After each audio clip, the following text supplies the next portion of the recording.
코어팀이 발표한 이번 내용은 파이 KYC의 흐름이 다음 단계로 진입하고 있음을 조용하지만 분명하게 보여줍니다. 익숙한 방식에 머무르지 않고 AI를 결합해 절차를 재구성하면서 흐름 전체를 다시 설계하려는 시도가 느껴집니다. 단순히 더 빨라졌다는 수준이 아니라 생태계 확장을 위해 어떤 기반을 먼저 다져야 하는지 차분하게 설명하는 방향에 가깝습니다. 특히 수많은 참여자가 엮여있는 KYC 과정에 안정성과 신뢰를 어떻게 덧입힐 것인가에 초점을 맞추고 있다는 점이 인상적입니다. 새로 도입된 AI 기반 스탠다드 KYC는 기존 구조를 그대로 유지한 채 위에 살짝 얹은 기능이 아니라 패스트트랙 KYC의 기술을 흡수해 범위를 넓혀가는 형태로 설명됩니다. 즉, 빠르게 처리하되 검증의 정확도는 포기하지 않는다는 두 가지 목표를 동시에 쥐려는 시도입니다. 이 방향성은 겉으로 보기에는 단순한 개선처럼 보일 수 있지만 실제로는 파이 생태계 전반의 구조를 다시 짜는 작업에 가깝다고 할 수 있습니다.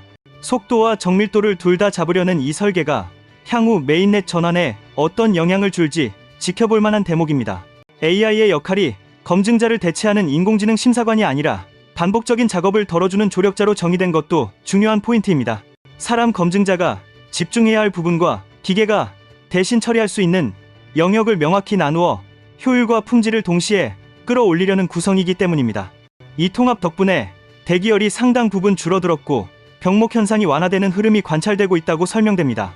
복잡한 절차 사이에 신뢰할 수 있는 안내자를 하나 더 배치한 것과 비슷한 이미지로 이해할 수 있습니다. 이 변화는 더 많은 사용자가 메인넷으로 무리 없이 넘어갈 수 있도록 길을 넓히는 전략으로도 해석할 수 있습니다. 그동안 특정 구간에서 막혀있던 흐름을 AI가 관여한 스탠다드 KYC가 일종의 수로처럼 뚫어주는 셈입니다. 특히 검증 속도의 지역별 격차가 서서히 완화되고 있다는 점이 강조됩니다. 사람만으로 감당하기 어려웠던 국가, 서류 언어 간 차이가 AI의 개입으로 부드럽게 조정되면서 전체적인 흐름이 안정화되는 방향으로 움직이고 있다는 메시지입니다. 동시에 코어팀은 AI가 지나치게 공격적으로 판단하지 않도록 보수적인 설계를 강조했습니다. 이는 거짓 양성, 펄스 포십을 줄이고 잘못된 승인으로 인해 발생할 수 있는 불이익을 최소화하려는 안전장치입니다. 기술이 잡아내지 못하는 미세한 차이는 여전히 사람이 다시 확인하는 구조가 유지됩니다. 이 이중 확인 구조는 단순히 감성적인 안심을 주는 차원을 넘어 실제로 네트워크 전반의 신뢰도를 떠받치는 장치로 작용합니다. 사람과 기술이 서로의 약점을 보완하며 리듬을 맞추려는 방향성이 잘 드러나는 대목입니다. 그럼에도 불구하고 모든 과정을 기술만으로 해결할 수는 없다는 점 역시 분명히 짚고 넘어갑니다. 특히 복잡한 서류, 예외적인 케이스, 단순 규칙으로 설명하기 어려운 상황에서는 사람 검증자의 직관과 경험이 여전히 핵심 역할을 합니다. 전 세계 다양한 문화권과 문서 양식이 뒤섞인 파이 KYC 환경에서는 오히려 이런 사람의 판단이 있기 때문에 시스템이 부러지지 않고 버틸 수 있습니다. 코어팀이 기술의 속도만으로는 생태계의 신뢰를 충분히 보장할 수 없다고 강조한 이유도 여기에 있습니다. KYC의 목표를 단순한 정확도를 넘어 접근성, 속도, 프라이버시 보호 등 여러 방향으로 확장하려는 관점도 함께 제시됩니다. 누구나 더 쉽게 접근할 수 있어야 하고 검증은 과도한 지연 없이 진행되어야 하며 그 과정에서 개인정보가 안전하게 보호되어야 한다는 것입니다. AI와 사람 검증자가 협력하는 구조는 이런 다층적인 목표를 지탱하는 기본 체력으로 기능합니다. 결국 이 협업 구조가 파이 생태계의 체질을 강화하는 토대가 되고 있다는 메시지가 자연스럽게 이어집니다. 시간이 흐를수록 검증자 보상 구조 또한 점점 더 선명해지고 있습니다. 코어팀이 특히 현실적인 고민으로 내놓은 부분은 엄청난 양의 검증 데이터를 얼마나 공정하게 정리하고 보상으로 연결할 것인가였습니다. 수많은 활동 기록을 다시 계산해 정확한 보상액을 도출하는 과정은 단순한 집계가 아니라 신뢰를 쌓아 올리는 절차로 볼 수 있습니다. 보상 지급의 지연이 데이터 품질과 검증 복잡도 때문이라는 설명은 그동안 느껴졌던 간극을 이해하는 실마리를 제공합니다. 실수와 누락을 피하기 위해 조심스럽게 진행하겠다는 태도가 문장 사이사이에 묵직하게 담겨 있습니다. 이와 같은 정비 과정은 메인넷 마이그레이션 지표에서도 그대로 이어집니다. KYC 문제로 인해 일시적으로 막혔던 계정들이 다시 절차를 진행할 수 있게 된 최근의 사례들은 시스템 전체가 조정되고 있다는 신호로 읽힙니다.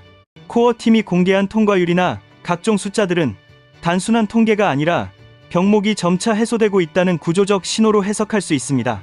대규모 네트워크에서 이런 회복이 나타난다는 것은 전체 설계가 일정 수준 이상 안정적으로 작동하고 있다는 의미이기도 합니다. 메인넷 체크리스트가 반복해서 강조되는 이유도 그와 연결됩니다. 기본 정보 입력처럼 사소해 보이는 단계들이 실제로는 전체 마이그레이션 속도를 좌우하는 핵심 요인으로 작동하기 때문입니다. 사용자가 각 단계를 얼마나 정확하게 누락 없이 수행하느냐에 따라 네트워크 전체의 진행 속도가 크게 달라집니다.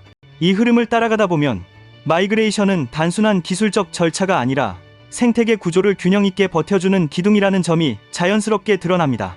결국 이 모든 변화의 여파는 한 지점으로 수렴합니다. 수백만 파이오니어의 참여는 KYC 승인 여부를 떠나 네트워크 신뢰를 떠받치는 기반이라는 메시지입니다. 승인된 데이터와 보류 중인 데이터 모두가 시간이 지날수록 시스템을 더 정교하게 다듬는 자산으로 축적됩니다. AI와 사람 검증자가 함께 만들어내는 흐름은 점차 더 견고한 구조로 굳어질 가능성이 큽니다.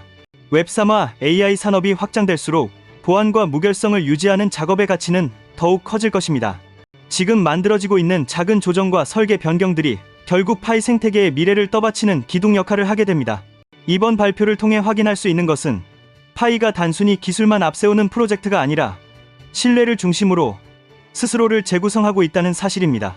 AI와 사람의 조용한 협업이 네트워크의 기반을 한 층씩 다져가고 있고, 검증자 보상 구조에서 마이그레이션 흐름에 이르기까지 이 모든 조정이 장기적인 안정성을 향해 한 줄로 이어지고 있습니다. 앞으로 시간이 더 쌓일수록 파이는 더 넓은 유틸리티와 다양한 사용자층을 품어낼 수 있는 생태계로 성장할 가능성을 보여주고 있습니다.